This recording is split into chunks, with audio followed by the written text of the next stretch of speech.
loving well and living generously. That is when Ocean Hills is at its best. Well, they're really dear friends of so many people here, and they've been in the community for a really long time. They've been married for 43 years, long time. They have 3 children and 1 informally adopted son from Bhutan. They've been in ministries all over, but when I think about Bart and Linda, I think about they are Jesus's PR team. Absolutely. They are ambassadors for Jesus, and they've traveled all over the world talking to people, sharing the truths about Jesus, his love. And that's when I think of them. You know, I remember, Bart, one time you told me, if you want to be more like Jesus, hang around people who love Jesus. And I love to be hanging around with you. Yeah, both of you. Thank you. So thank you. They've traveled all over the world. You're going to hear more and more about them. They've been, pastor, chaplain, Westmont, El Montecito, Life Network, Young Life. They've been all over the map serving Jesus. So we are so happy to have you. Thank you so much for coming. You're welcome. Happy to be here. We're going to use these mics just... Except I'm trying to figure out how to how to make it up. There we go.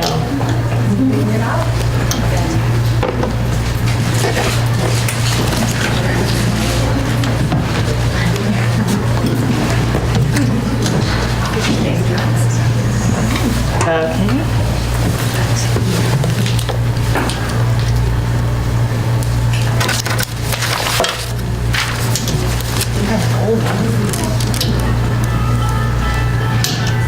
Is that your?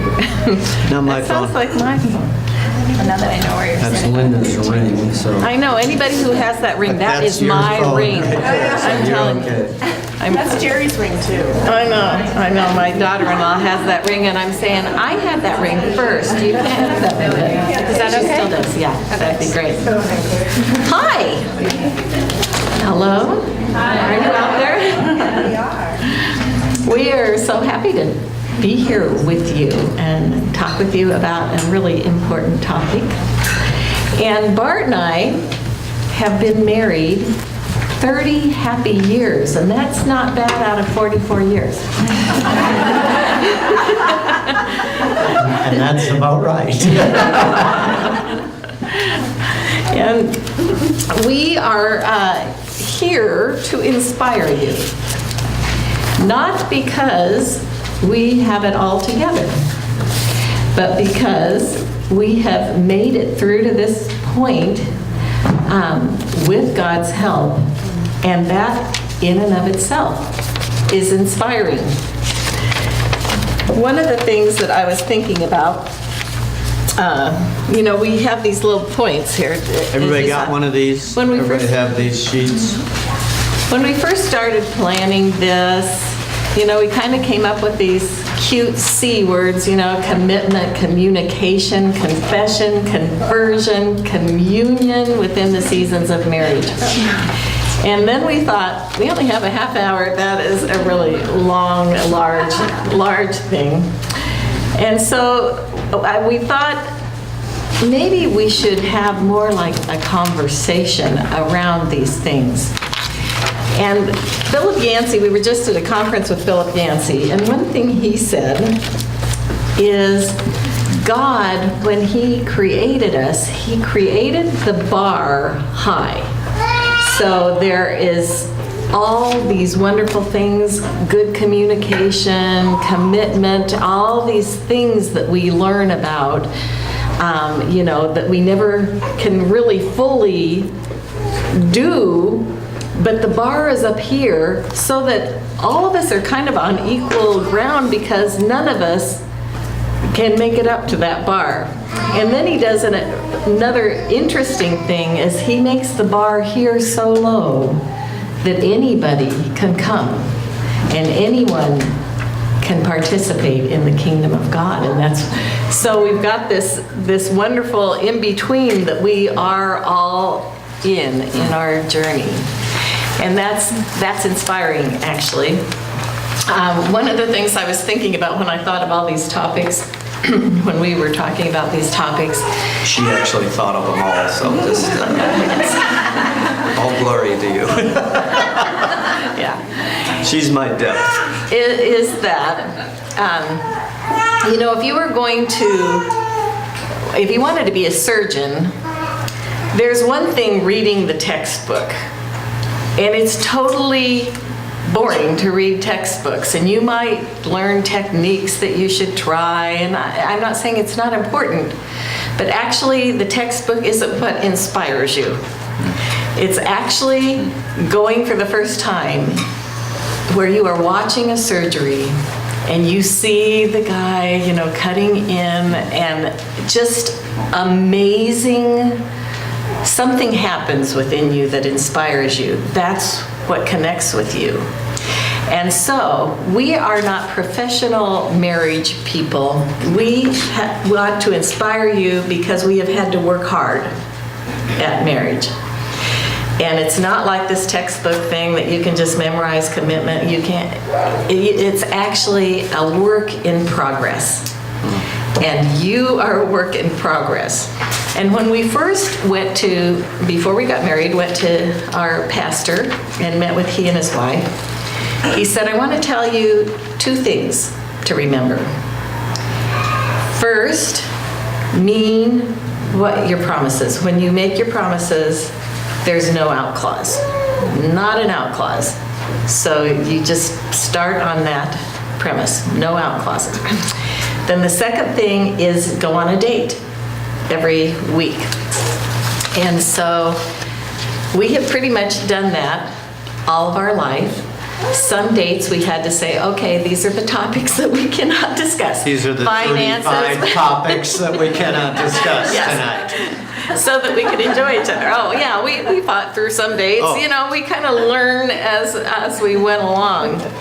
But that's what we're hoping this morning, is we're going to kind of meander instead of go point by point. We're going to meander through these topics as well as those topics on the seasons of marriage. And do you have? Yeah, let me just mention on the seasons of marriage, with this longer sheet, you can take it home.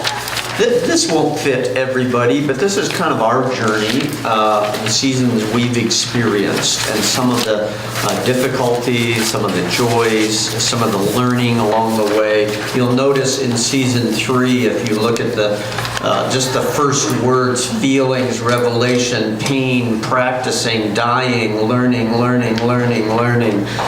Obviously that's a key season there, but we wanted you to know that whatever your situation, if this is your first marriage, or you're just new at it, or you've been at it a long time, or you've been through a divorce and you're single now, or you're considering a marriage, or you're in a new marriage for the second time, there are seasons to it. So it's like a book. Like a really great novel that's full of everything great novels are full of: tragedies, joys, sorrows, new beginnings, brokenness.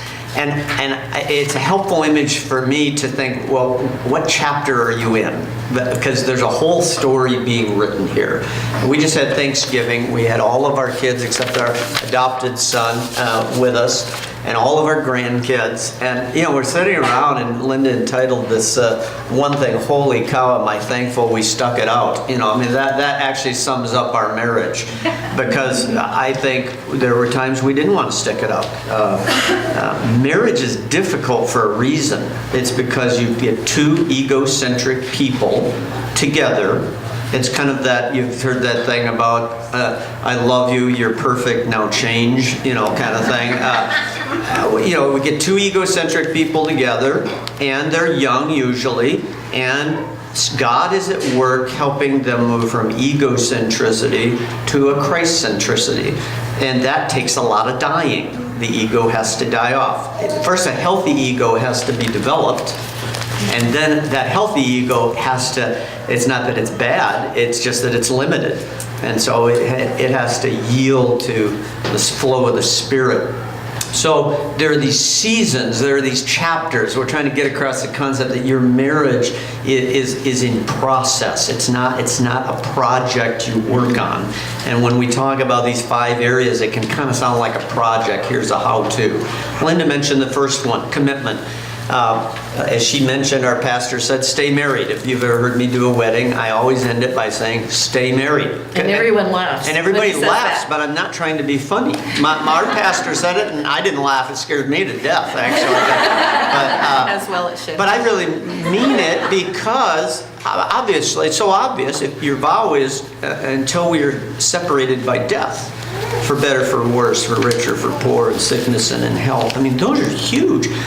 And if you hold on to those, and we had to cling to those at some of the difficult seasons in our life. Linda said we've had a hard marriage. It's true. Some people have easier marriages. My general sense is most people have difficult. Everybody has to work through stuff. But some have more difficult. I'd say ours has had more difficulty than less. And some crises. And in those crises, as much as we love God, we're trying to follow Jesus, we do love each other, but there were moments in there over these 44 years that we wanted to give up. We want to cash it in. You get a second chance. Just get out of the pain. And that's when we clung to the vows. We made that vow on June 12th, 1970, and by golly, we're going to keep it, even if it just is excruciating, which it was at times. It wasn't all the time, but there were some times.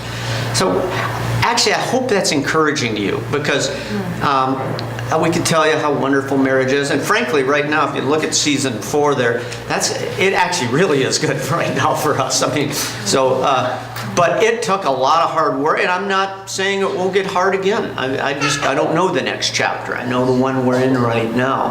But if you're having a hard time in your marriage, don't give up. Don't give up. Cling to your vows. Get back to a date. We're surprised how few couples who are married date. Well, there's a real reason, because they're wound up with kids, all right? They take all your time. Your husband, in this case, probably wound up in his career. We got up early this morning to talk over this stuff, and Linda struggled in her 20s with an issue she may want to talk about, of invisibility, just kind of feeling invisible. Does anybody even know I'm here? And as I thought back on my part of that in the 20s, she was invisible. My career was the one thing on my mind. I woke up that. We called it a ministry, so it was really, really religious. But it was a career. It happened to be in ministry. And I woke up just like every other male with all my testosterone, let's conquer the world. Mine just had a religious deal attached to it, which made it harder for her to challenge it, actually. And so actually, her struggle with feeling invisible, I added to it, not intentionally, because I was so self-focused on what I was about. She was focused on the kids, and sometimes to a way that made me not feel always like I counted too much. So stay married and hold those vows. But keep doing some dates, have some fun. And we planned it in weekly. I'd say we probably made 3 out of 4 weeks over all these years. And somebody said, we don't have money to do that. A date doesn't have to cost anything. Go for a walk. Have a cup of coffee. Make your own coffee if you want. I mean, it just doesn't have to, you don't have to go to Arigatos, But I love going there. Actually, that's our favorite spot. But so if you got the money, go there. Do have some fun together. So those are 2 things under commitment. Be committed to your long-term marriage, and be committed to keep the romance alive. Keep the friendship alive. Don't become only child-centered or only career-centered. And you guys also have a lot of challenges, because I know a lot of you are working as well, raising kids, working, and so that puts a lot of pressure on family life, on your marriage relationship. We're going to talk a little bit about the second one, is communication, because I think communication is one of the key things and the area that we have struggled with the most.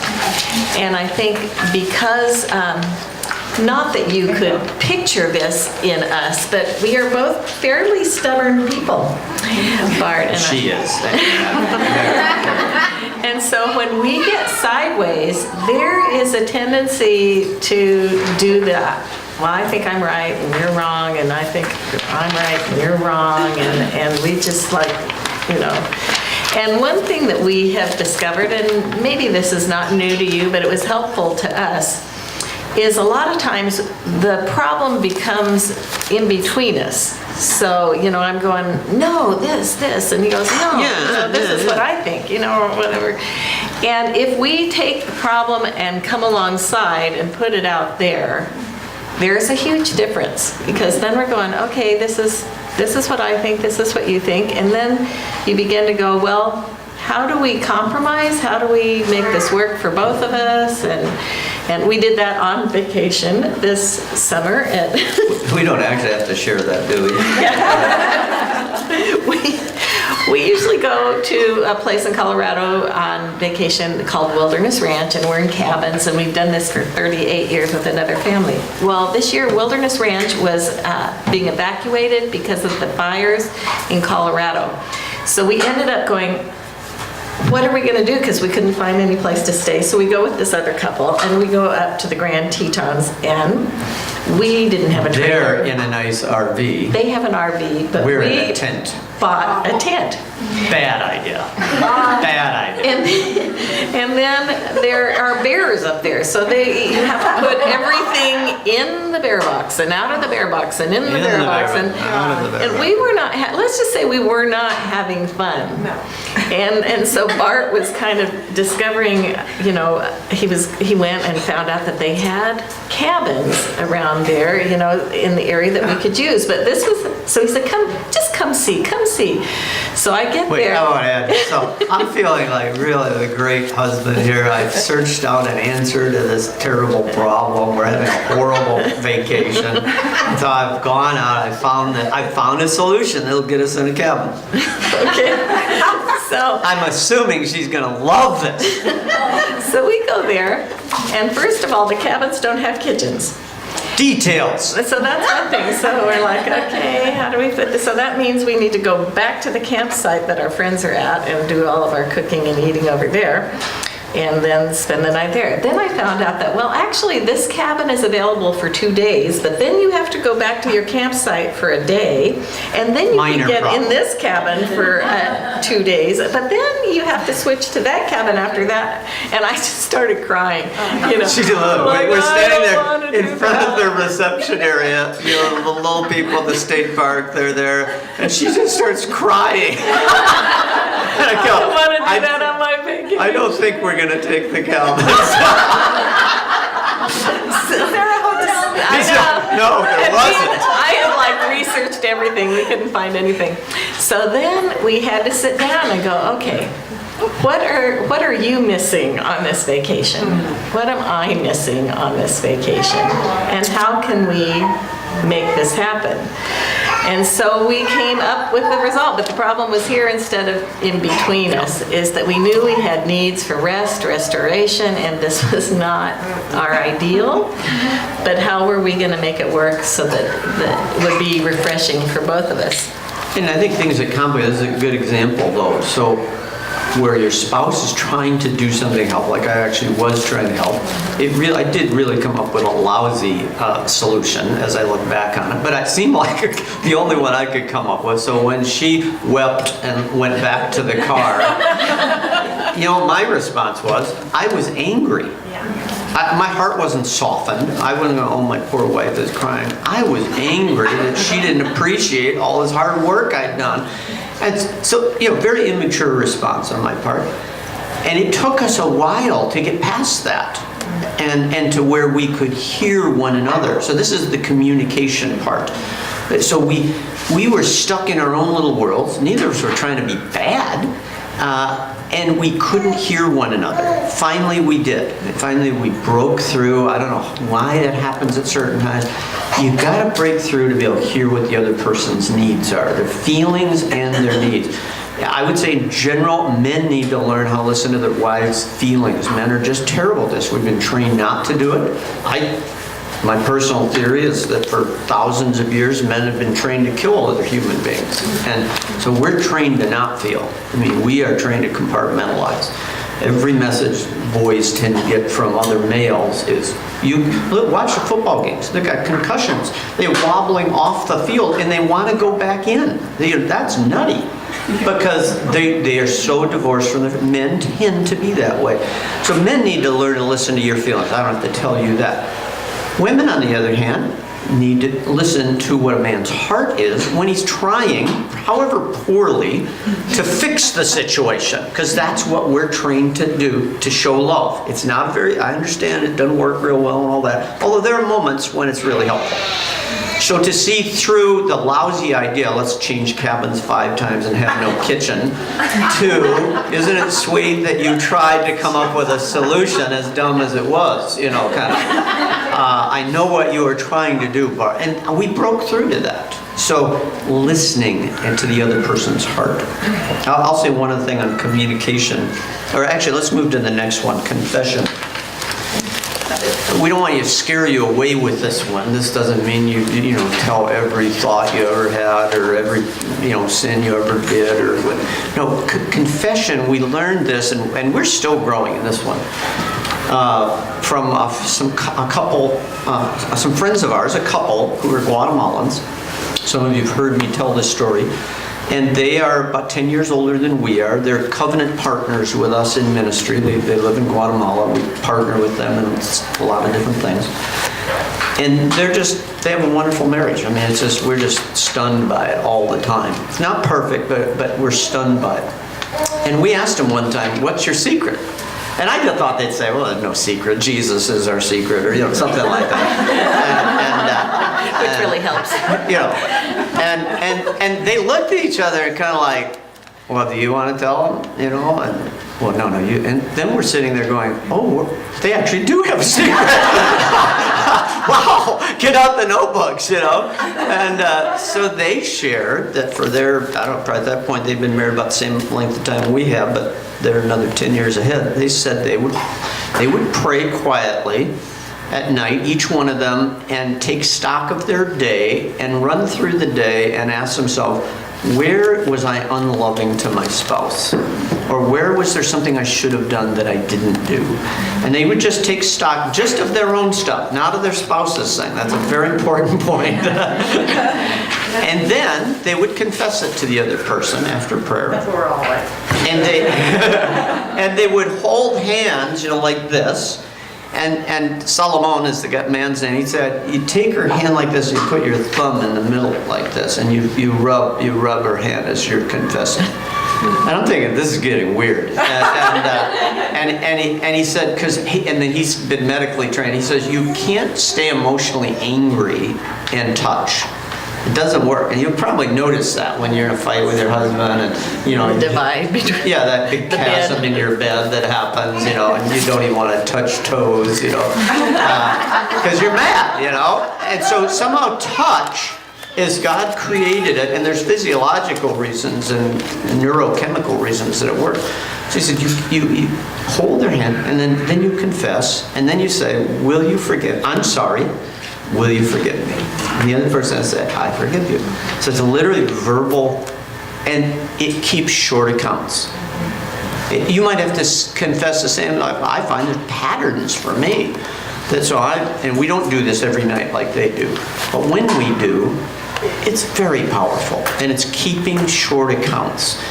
And I think confession is meant for that, is keeping short accounts. And what you end up doing, though, is because you know you're going to have to do that at night, that you end up being aware of your behavior during the day, too, and confessing earlier. You know, like, oh, I just had a tone in my voice, I'm sorry. Mm-hmm. And so it encourages you to be just more aware. Mm-hmm. You know, because we always think it's the other person's fault, too. This is another thing is, you know, a lot of times he would remember, you know, he would confess, but he didn't, you know, confess.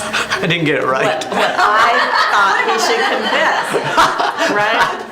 But to let that go, you know, because he can only be aware of what he's aware of. And that I'm not actually his judge, and I have to kind of give that to the Lord. And if it's something that I think is impacting us and still between us, then we need to some other time, not that time, but some other time, talk about it. The other thing this does, it moves us to the next section as well on conversion or transformation would be another way to say that. I think this is the most important, from my perspective, the most important point that we'll make today, is that we have to grow from that egocentric self, which is afraid and wants to defend everything. Basically, you want to prove you're right, and your husband wants to prove he's right in every situation, right? Because we're egocentric. We're trained to defend our ego. And if we're going to grow in love, we've got to learn to take stock of, this is the key one, our own stuff. We've got to take a look at our own life. We spend so much time, I'm doing less of it, and we are doing less of it. We spend so much time saying, if she would, if he would change this, I mean, this marriage would be fantastic, right? I mean, if your husband would just wake up and do fill in the blank, whatever your list is, and he's thinking the same thing. If you can change that to what is Bart, or in Linda's case, what is Linda doing that isn't being helpful? To take honest stock of what Linda's been using a phrase that's really helpful to me. Your shadow comes from Jungian psychology and from some of the contemplative literature. We all have a shadow, a self we're not so proud of, a self it's unconscious to us most of the time. To begin to see your weaknesses without judging them, without getting mad at yourself, but own up to them. It's the beginning. Actually, I think it's what Jesus meant when he said, if any man or woman wants to follow me, they must die to themselves daily, pick up their cross and follow me. Well, what does that mean, die to yourself? Can't mean like just push your real self down, because he created your real self, your true self, the self you are in Christ. So it must be dying to this false or egocentric self that somehow wants to control and manipulate the world, including your marriage. So taking stock of your own life, I think, is one of the first steps in a deeper conversion to what Christ would have in your marriage. Yeah, one of the things that I think we learn sometimes in our Christian culture is to banish bad things, to just get rid of them. And so, we've got this list that we are trying to live up to, and then when something comes up, we need to banish it, and we pray about it, and we try to banish it. And I've been learning just, probably the last few years to not eliminate it, but illuminate it. Where it says, nobody hides a light under a bushel. It's meant to be seen, we're supposed to shine our light out.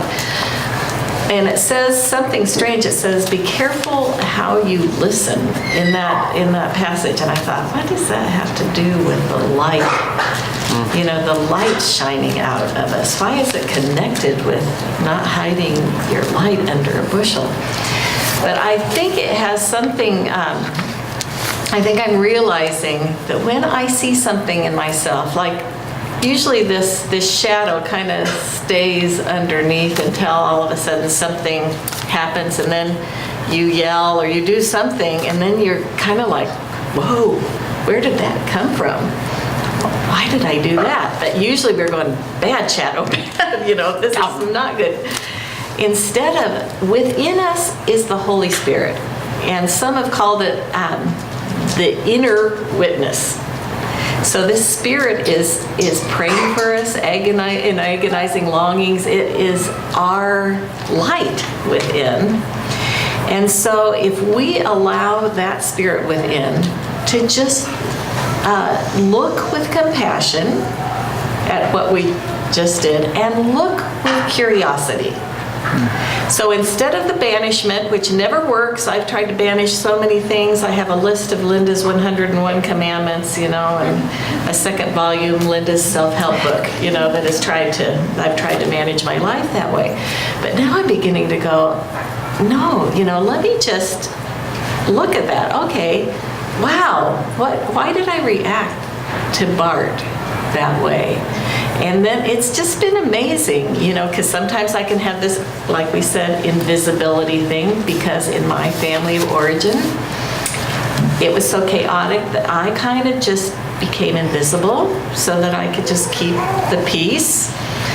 And so I still have, when I feel like Bart's not seeing me, I will have this great reaction, this invisible reaction. And it usually comes out in my personality as anger, which doesn't really help him any. He doesn't like that. But now I'm really able to see that, and I'm able to say to Bart, wow, I'm sorry, I felt invisible, and I reacted in anger, and I'm sorry, and so then we're able to talk about, okay, what made you, what was it that made you feel that way? And so it's just open communication for us with compassion and curiosity to begin to say, where did this come from? And so a lot of God, there's a scripture that says, God desires truth. I desire truth in the innermost being, and in the hidden part, I will make you know wisdom. So this is that shadow. Say that again. Say the scripture. I desire truth in the innermost being, and in the hidden part, I will make you know wisdom. And so there's a lot of our life that we don't understand, that sometimes it happened in childhood. We made decisions or agreements in childhood that we're carrying into our marriage, and we don't even know. We don't know we made that agreement, or we decided to feel safe, I need to, protect myself and not be vulnerable. We have all sorts of things. Or our culture can also make us feel that way, especially as women. We have a lot of self-image problems because our culture is saying this is what a true woman looks like, or whatever. So we're body conscious, we're hair conscious, we're wrinkle conscious. So in order to work on that shadow, we need to, with compassion and curiosity, look at that. I've got a couple more points here, and then we're going to go to table conversation. What time do you want it done here? I'm sorry, I lost track. It's 10:23 now, but another 10 minutes or 5 minutes? Oh, okay. So I want to underline what Linda said. Illuminate the dark spots in your life. Don't eliminate. Don't try to smash them out. Take a good look at them. I love the way she said that, with curiosity, because Christ loves you just the way you are. You don't have to change a bit.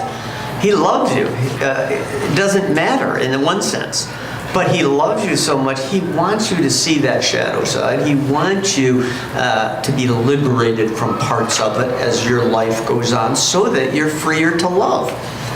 Because that's what it does. It keeps you from loving well. There's a wonderful line in a great book called The Imitation of Christ, written in the 1300s.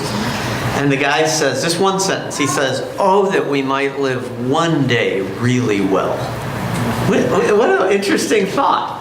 I mean, we kind of go through life saying, well, I had a pretty good day. No, what if you lived one day really well? So you lived your life the way Jesus would have lived your life if Jesus had had that day of your life to live. You lived it that way. That would be really well. Well, in order to do that, you have to illuminate the inside. And that takes a lot of hard work. What Linda just shared very vulnerably about the invisibility from her chaotic family, that's 10, 15 years of work to come to those realizations. She could just say, yeah, my family was chaotic and I became invisible.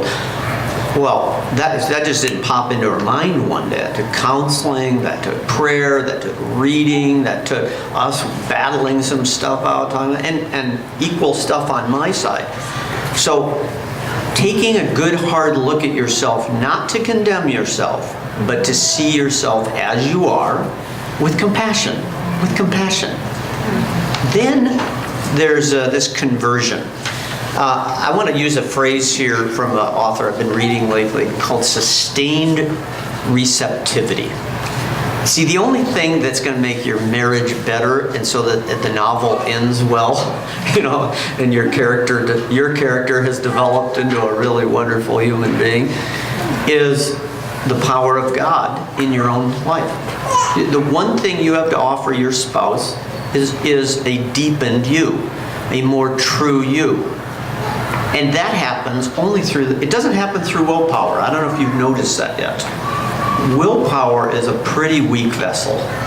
And unfortunately, in our subculture of Protestant evangelical Christianity, we kind of go big on willpower, frankly. I mean, we don't say it, but it's kind of in every assumption. I was worried about this presentation, and we both looked at it and said, oh my gosh, this could become 20 new laws that they feel they've got to, implement in their life. And, it's just not going to work that way. If you can be more sustained in your receptivity to God and His Spirit, to learn who you are so that He teaches you how to love better, it'll be great. Now that, learning sustained receptivity, takes some spiritual practices. So I would ask a question, we would ask a question, what are the spiritual practices, and this is one of your table questions, something like what I'm going to say here, what are the spiritual practices that put you in a sustained receptivity to God's love? What are the ones that work for your unique personality? Now, we have a cookie cutter version of it in our church culture, my own as well, where it's have an hour quiet time, read your Bible, memorize some scriptures. Have you noticed that it's a little hard to do that when you've got 3 children? And there's pulling and grabbing, and your husband's probably knows it's hard when he's putting in a 60-hour work week. And find a set of spiritual practices, this is the key, that work for you.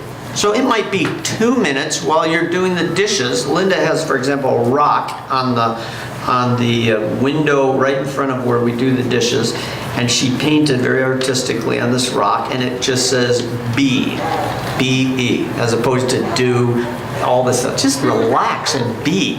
As a friend of mine used to say, be who you is, because if you ain't who you is who you ain't. I mean, just be yourself. Give yourself a break, relax a little bit here. And that's a spiritual practice. It sounds like kind of a lighthearted thing, but it's actually, God would want you to simply enjoy being yourself. So that little rock is a spiritual practice for Linda, and now it's become one for me. When I see it, and I'm seldom being, I'm doing, I'm thinking, I'm working, my mind's spinning, and I see that rock, and I kind of, chill it out a little bit. Just relax. God loves you. The world is not depending on your next talk or something.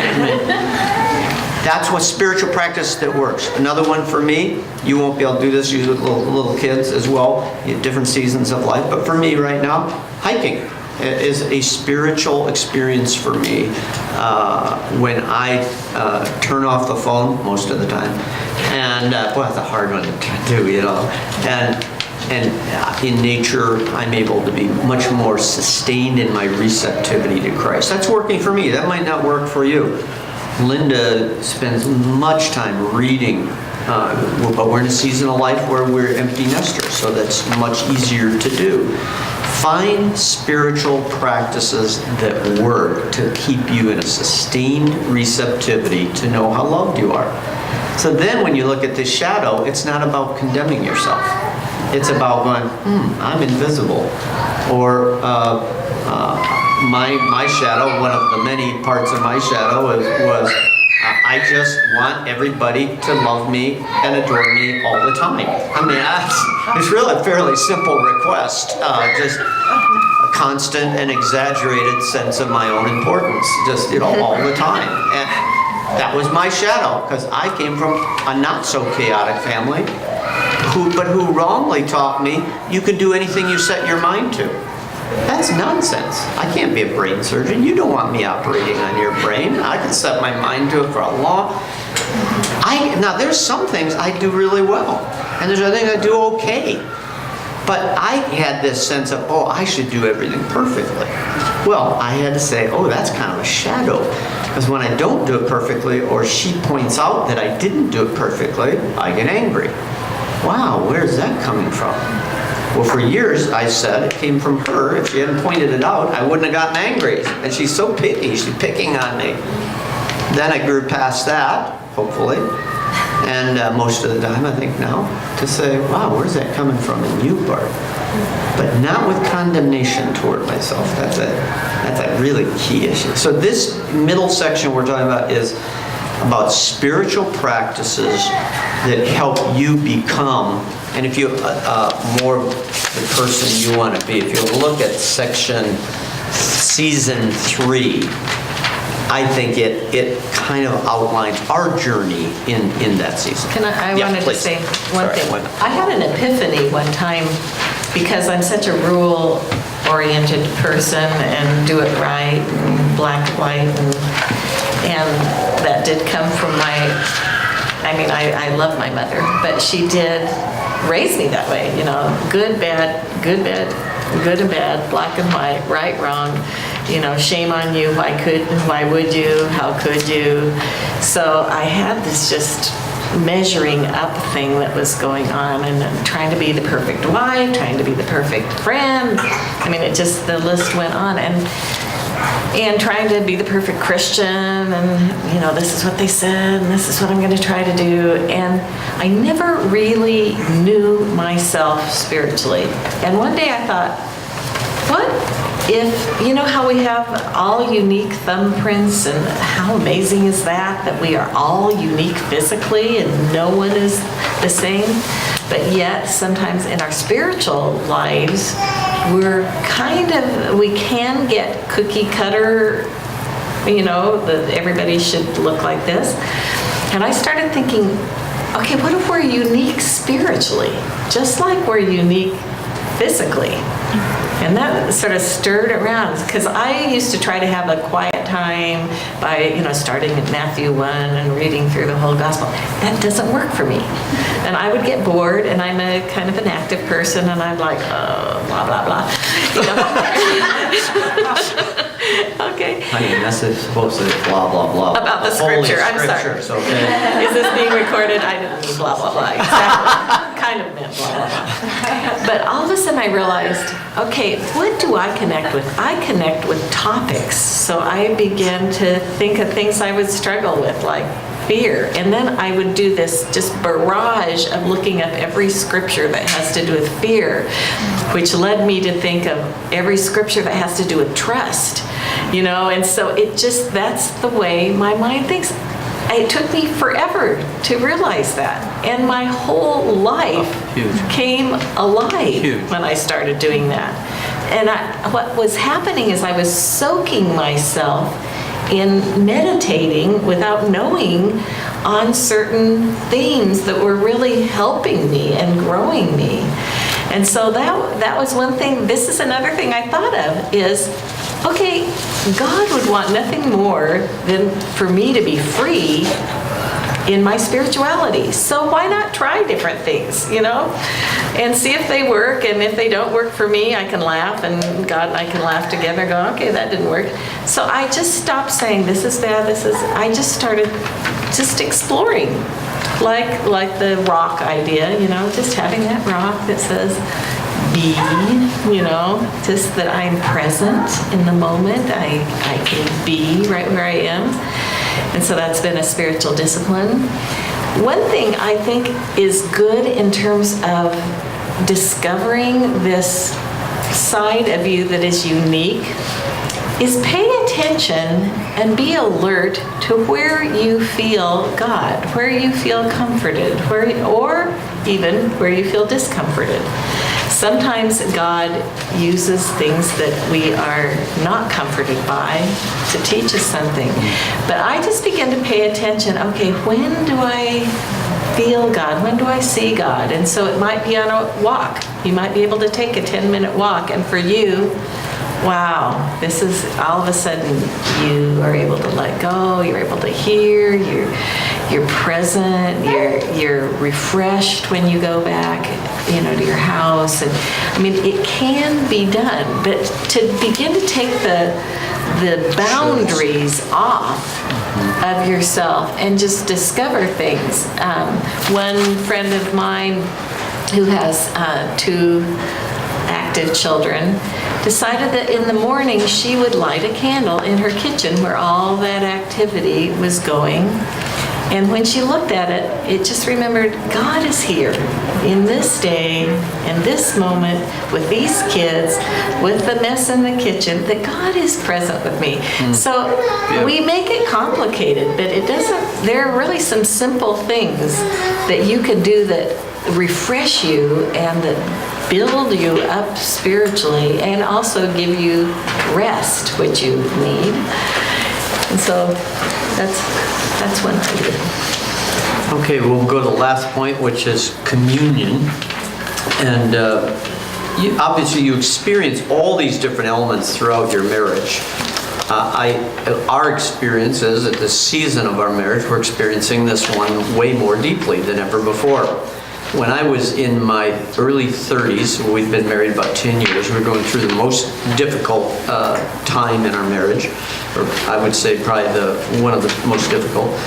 And there was an older man, he must have been almost 60. I mean, he was so old.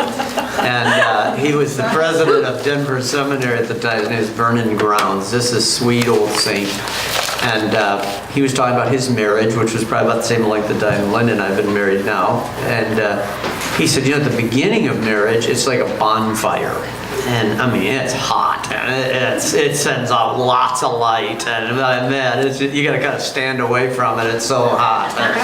And then it kind of burns down, you know, and as it burns down, you notice you're able to kind of get a little closer to it. You don't burn yourself on one side and freeze on the other, you know, and it's got actually a little more, there's some good things about that, and then it burns down a little further. And he says, then you get to my stage, which is about where probably we are now, and he said, I call it the glowing embers stage. And he said, something happens. He said, number one, you can get really warm by glowing embers. I mean, it's really the nicest part of a campfire if you ever let it get to that level. And another thing happens, you look up and you can see the stars. And when you got a campfire going, you don't see the stars. They're blocked out by the light of the fire, really. And when it burns down, you can enjoy the beauty around you. You can enjoy the warmth. And I'll never forget, he said, you know, my wife and I, we can be in different rooms in the same house, and we feel together. And we don't have to talk all the time to feel connected. Or we can talk, but we can actually be in different places geographically and feel connected. And that's the way we're beginning to experience that after 44 years of hard work. And I can't guarantee we'll experience it tomorrow. I mean, there are no guarantees. But so the hard work pays off. It's not going to perfect your marriage. You're still going to, life is difficult. Scott Peck was right in his book, The Road Less Traveled. The first line of that book says, life is difficult. I would say marriage is difficult. It's joyful. It's fantastic. I think it's the grand experiment God came up with. Because how else to make people Christ-like than to get them married and then have them have to deal with each other for 50 years. I mean, that will hone the edges if you allow it. If you allow it. So the communion moment, it's worth it. I guess that's one thing we want to leave you with. It is all the hard work that you're doing is worth it. And don't leave any stone unturned. I do want to put in one plug here for counseling. I think everybody needs counseling pretty much all the time. I mean, we're so screwed up. I mean, come on. I mean, and why we avoid it so much, I just don't know. And you always say, oh, we can't afford it, or so I don't have the time. And oh, come on.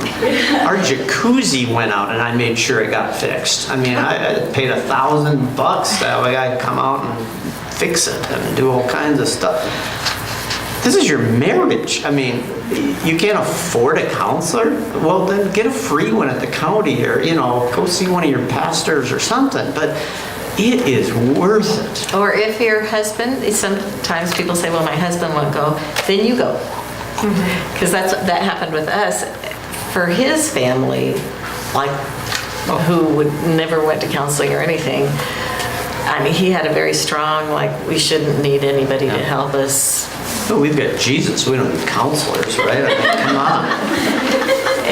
And so I went. And then, of course, the counselors went, maybe you could ask your husband to come next time, you know. So I said, well, the counselor said that maybe it'd be a good idea for you to come too, you know. And so he did. And that really helped us. And we've gotten counseling throughout our marriage. As recently as maybe a year and a half ago, we got stuck on something. When my mother passed away. Yeah, but it was something that became something between us, and we just couldn't figure out how to get through it. And we both kind of going, I don't know, I'm trying. Are you trying? Yeah, I'm trying. We're just stuck. And so we went to a counselor for 4 or 5 sessions. It wasn't a huge thing. And it got us unstuck. You know, she was just helpful to help us see something we couldn't see. So I really don't leave a stone unturned. And Linda's point about if your husband won't go, you go. Because the more healthy you get, the better it will be for him. Did you have anything on communion? Well, one of the things I was just going to say is we do want to inspire you, and there is something inspiring about staying married. We sat around the table on Thanksgiving with our grandkids and our kids, and they were sharing what they were thankful for. And what an amazing thing. First of all, wow, they made it through us. You know, that God used all of our bumbling, all of whatever, and these are such amazing children and grandchildren. And just, I mean, I love this age.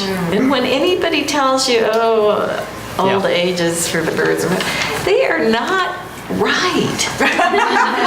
I mean, this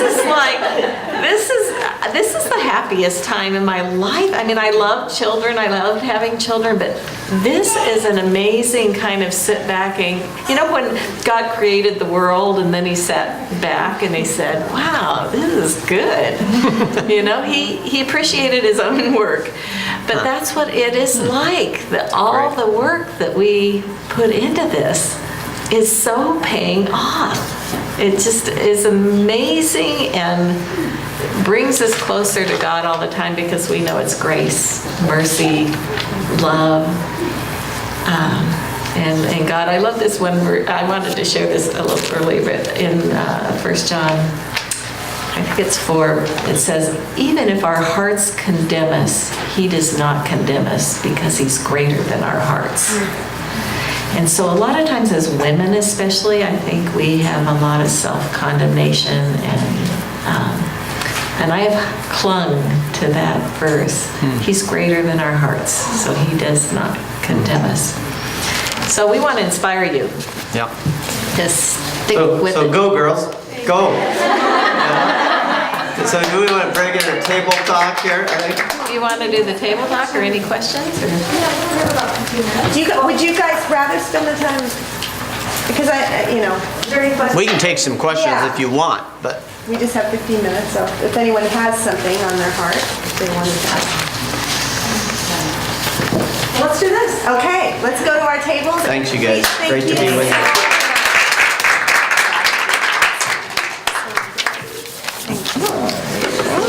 Stick around for a few Yeah. minutes. Okay. She is. I'm going to head up. I'll be in touch because I really want to do coffee.